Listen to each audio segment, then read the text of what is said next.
which kind of leads to our next topic of conversation of what's next. I think a lot of people see Bud Dupree as like that guaranteed signing the Pittsburgh Steelers are definitely going to make. I feel like there's another couple of names out there. I've heard a couple of names who've been signed over the weekends that the Steelers obviously didn't, land a deal with, but they've been negotiating pretty much everywhere. Let's start with Bud Dupree. I mean, the days have gone. We're a weekend away from he's been released.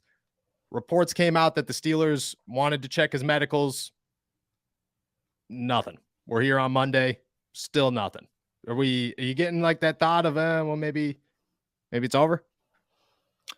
I don't know about over, but I don't think the Steelers are going to be the most aggressive team going after him. I think they're going to be patient, and I don't think they're worried about what kind of other offers he's getting. I think they think that they can live without Bud Dupree. Yeah. But if they can get him for the right price, they'll absolutely spring for it. But yeah, I do think the initial reports about this was a slam dunk signing for them were maybe a little overstated. Yeah, I heard that they wanted to bring him in a physical. This is what I was told, that they wanted to bring him in for a physical, see if his knees held up. He wanted to see if he had any market anywhere. I can't imagine that he does. Like, I can't imagine somebody else is out there looking to bring Bud Dupree in to because what are you doing with him? That's my question. Is if you're another team, are you looking to make him a starter and give him an opportunity to on a 1-year deal to prove himself and say, hey, well, I'm still here. He's 30 years old. He's an outside linebacker. He doesn't have time left. His NFL season is quickly coming, or his NFL campaign or career is quickly coming to an end. So why are you, what are you going to do with him? I think in Pittsburgh, it's just hey, come in here, be a backup, fill a good role, play with guys that you know and that you like, and try to win. Try to win. Yeah, right. You're on a good team. The fans already like you. It just there's upside here. I went on a rant on Friday, I believe, on my to go on Friday was talking about how, because Patrick Peterson said it himself, the Steelers window is open. And I started sitting down thinking about it. And I was like, the Steelers window is open. It is most certainly open. They have a 3-year window. It is officially open this season. Are they going to win it? I don't know. Do they have a real opportunity? I don't know, but it's opened. The window is certainly there, and it's much more open than it was the last 2 years of Ben Roethlisberger's career. So you have the pieces here. If you're Bud Dupree, you got to be looking at this just saying, it is what it is. Do you think that it's a money thing? Do you think that Bud Dupree's sitting here saying, well, Pittsburgh's going to offer me $4 million. I think I can make $10 million somewhere. I would not be shocked if that's his thought process. It might be a little misguided. Yeah, it could be a little bit misguided.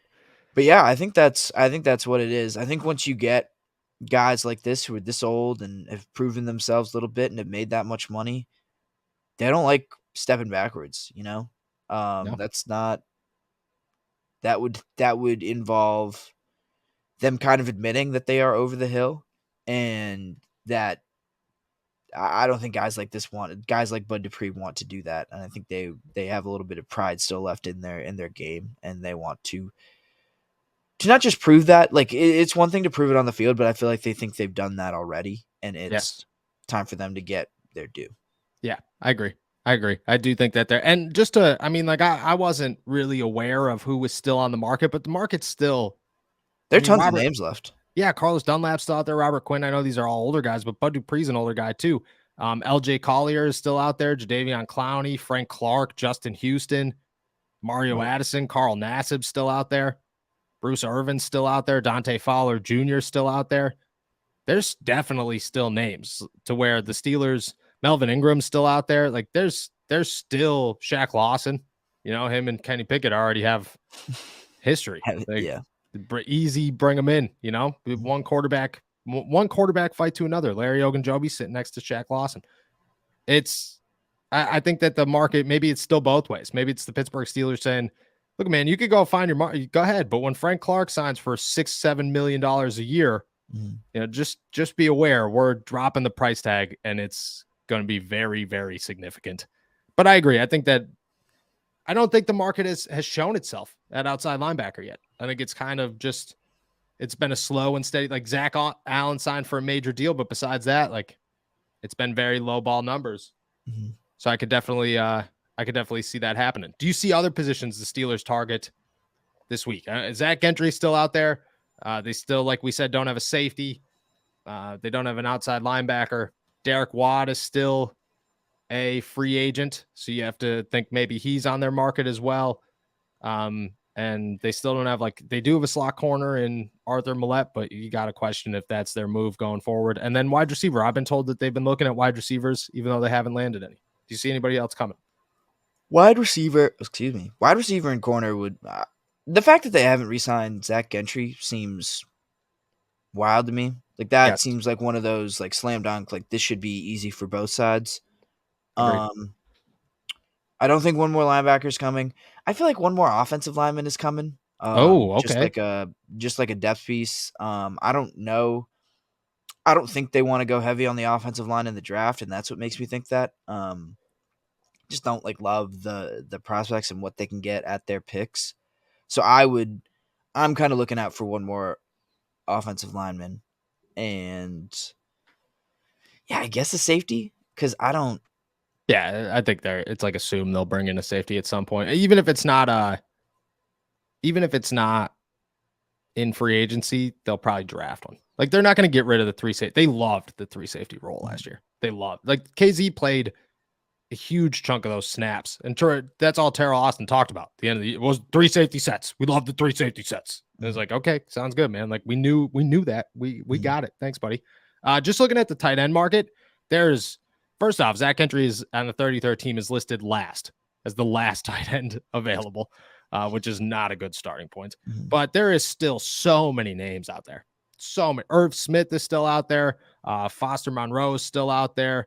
Anthony Frisker, Blake Bell, blocking tight ends. Cameron Brake got released. Eric Tomlinson's a big blocking tight end. Jesse James you could bring back.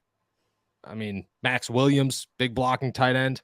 OJ Howard's still out there. There's still so many names that I think they might just wait it out. Say, hey, whatever. Like, you know, there's been years like they lost Jesse James to a big deal. I don't think those are coming this year. I don't think there's a tight end market because the NFL draft. I think that's the thing, is the Steelers look at a lot of this and say the NFL draft offers so many candidates in these positions that we might as well see what happens before we make a commitment to anybody, because last year we found ourselves with a backup quarterback that's $10 million and wasted a 7th round pick on a backup quarterback that we want to be a backup quarterback.